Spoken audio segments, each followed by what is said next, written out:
Ben Beckman is the vice captain of the Red Hair Pirates, who are one of the 4 Emperor crews.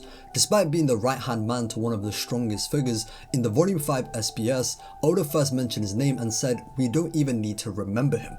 Obviously he's not much of a relevant character in the grand scheme of things, but in terms of his strength, there are interesting conversations that could be had. I was thinking of doing another mini-series similar to the Strongest in One Piece playlist, but for some of the strongest officers and subordinates throughout the series, and I figured Beckman would be a good warm-up for something like that. If that's something you'd like to see in future, let me know by hitting the like button and subscribing to the channel for more content like this, and as always, your support is much appreciated. Ben Beckman is introduced in the series as the prototypical number 2 and what a genuine right-hand man looks like. If the happy-go-lucky, party-loving Shanks is the sun, Beckman has the commanding presence and composure to be the moon. Of everyone on the crew, Beckman is the one who usually has the most meaningful interactions with Shanks, whether it's just casual conversation or important matters and planning concerning the direction of the crew. This makes sense given that Beckman is said to be the one who understands Shanks the most. He's also described as a very intelligent guy and is the brain of the Red Hair Pirates. Oda even said in the Volume 8 SBS that he has the highest IQ in the story up until that point. To couple with his intelligence, he's constantly said to be extremely formidable, giving him the perfect qualities of a vice captain. At the start of the time skip, Captain Kidd aimed to increase his notoriety and standing by targeting Shanks. However, Kidd fell short of even confronting the captain and was destroyed by Beckman. It wasn't even portrayed to have been a close fight at all, and Kidd lost his left arm in this quote-unquote fight. Beckman is described to be the one on the crew who makes enemies realize the true terror and reality of piracy, which Kidd can definitely attest to. Kidd was decently strong at this point, strong enough to fight and injure one of Big Mom's sweet commanders to take what he wanted. We don't know who exactly he fought, but it's safe to rule out Katakuri, who was undefeated up until his fight with Luffy. Kidd being able to compete and injure a top officer of an Emperor crew gives you the feel that Beckman far eclipses this class of fighters. We get a better feel of what class Beckman is more relevant against in Marineford as he partners up with Shanks to stop Akainu and Kizaru. Even though Kizaru continues right after this in a final attempt to eliminate Luffy, it's still portrayed as Kizaru genuinely acknowledging Beckman's threat. This is reiterated in Beckman's Vivrecard entry, which states that even light is made to halt at his gaze. Even the Navy headquarters Admiral is well aware of the danger posed by Ben Beckman. Pretty much every valid source from various supplementary material that recalls this moment expresses the same sentiment.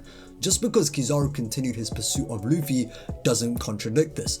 Beckman stopped him from a distance, so Kizaru had more leverage to pull off a move, unlike Akainu, who is face to face with Shanks. Had Kizaru attempted to make a move with Beckman right in front of him, Beckman would most likely stop him just like Rayleigh did in Sabaody.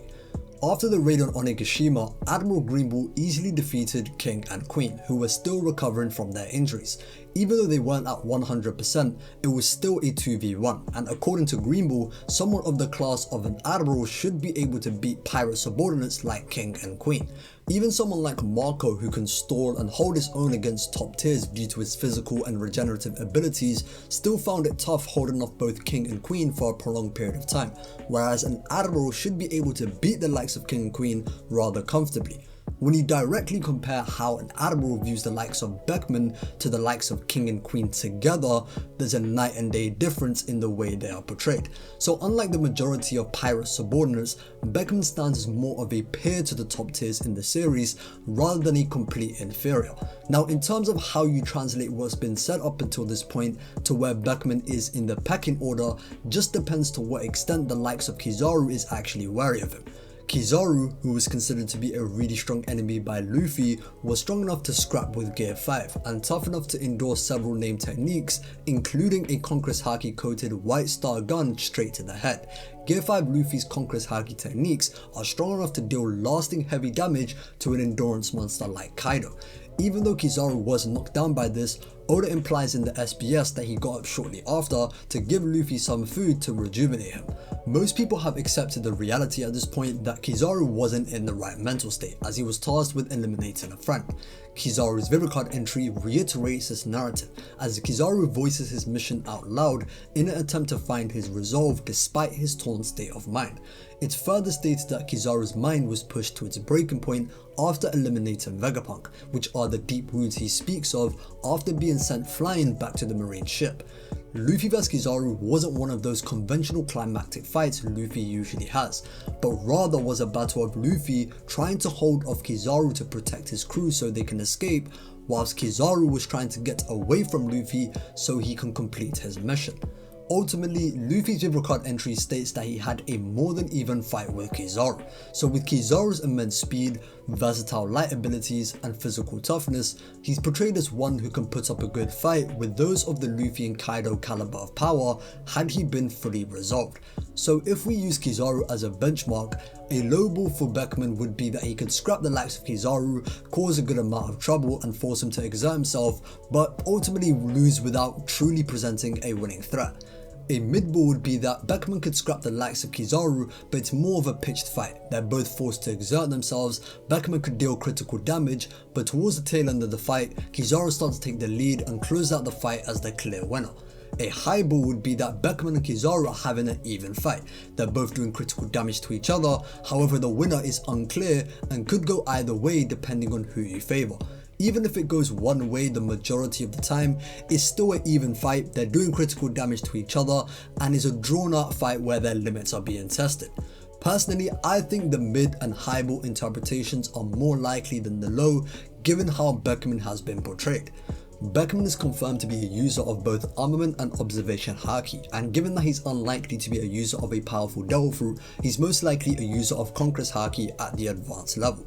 His weapon of choice is a rifle, which he also uses as a club to clear out fodder, and his skill with a rifle is stated to be top class. We haven't seen any real combat from Beckman yet, so his main fighting style when he's actually going all out is still unknown, but hopefully we get to see it when the red hair pirates face off against the Blackbeard pirates.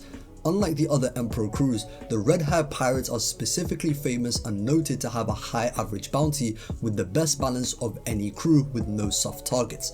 Beckman is only second to Shanks in this regard, and he's positioned as a step above the rest of the crew as the vice captain. If the red hair pirates are supposed to be soft parallels to the Roger pirates in terms of size, structure and strength, but to a lesser extent, Beckman would be the Rayleigh to Shanks' Roger. Even in Rayleigh's old age, he was strong enough to hold off Kizaru and make him take things more seriously. When it comes to Kizaru, people act like he's always trolling in fights, but he didn't want to lose face with the Celestial Dragons when it was a mission he volunteered for. After failing to capture the Straw Hats, Kizaru captured 500 pirates to vent his rage, so clearly he wasn't just cruising in the fight. So if Beckman is a lesser version of Rayleigh, and a post-prime Rayleigh can fight Kizaru as a knight equal, Beckman being around this level sounds about right. Beckman's very presence is said to be on par with Shanks, which makes even the fiercest warriors in the New World tremble. Shanks' presence is so strong that he intimidated Admiral Greenbull with his conqueror's haki and forced him to retreat from Wano. Now, I wouldn't say Kizaru was wary of Beckman to that extent, but I'll let you decide that for yourselves. It does make you wonder though what Beckman has done and what he's truly capable of to garner such a reputation that he can be feared by some in the same breath as Shanks.